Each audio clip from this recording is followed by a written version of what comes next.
Aktar sħab soċjali f'pajjiżna komplew jesprimu s-sodisfazzjon tagħhom għal rapport li ħarġet ftit tal-jiem ilu l-Kummissjoni Ewropea.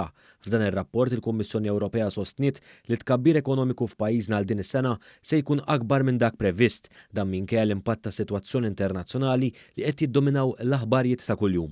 One News tkellem mal-kap eżekuttiv tal-Kamra n-Negozji Żaru Medji Abigail Mamo li nnotat b'mod pożittiv dak li ħareġ minn dan ir-rapport, speċjalment f'sitwazzjoni fejn Malta bħala gżira hija dipendenti fuq ħafna swieq barranin. Ovvjament wieħed irid iżomm f'moħħu li Malta hija ekonomija żgħira u aħna dipendenti ħafna fuq il-markets ta' madwarna.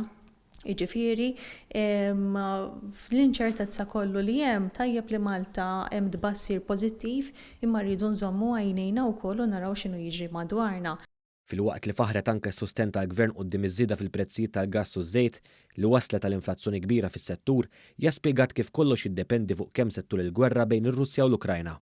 Jidher li l-mekkaniżmu li Malta ħadmet fuqu min-naħa tal-Gvern relatat mal-inżommu l-inflazzjoni under control permezz tal-capping fuq il-prezz tal-enerġija u s-sussidji li għaddin isiru f'dak ir-rigward ħadem għax Malta għandha l-inqas rata ta' inflazzjoni, ovvjament jiddependi ħafna kemm ħatkun qed iddum il-kriżi relatata mal-gwerra bejn ir-Russja u l-Ukrajna għax ovvjament limitu ta' kemm wieħed jista' jibqa' jagħti dan is-support. Intant One News tkellem ukoll ma' Andrew Aġus Muscat li huwa l-kap eżekuttiv tal-Assoċjazzjoni Maltija tal-Lukandira u s-sidin tar-ristoranti u faħħar il-fatt li l-Kummissjoni Ewropea għażlet li tirrevedi tbassir għal Malta filwaqt li elenka elementi importanti li pajjiżna għandu jibqa' jaħdem fuqhom sabiex jiġbed aktar turisti lejn pajjiżna. Konnettività hija importanti, aħna gżira u jekk ma jkunx hemm ajruplani ġejjin ġo pajjiżna dik ovvjament hija problema.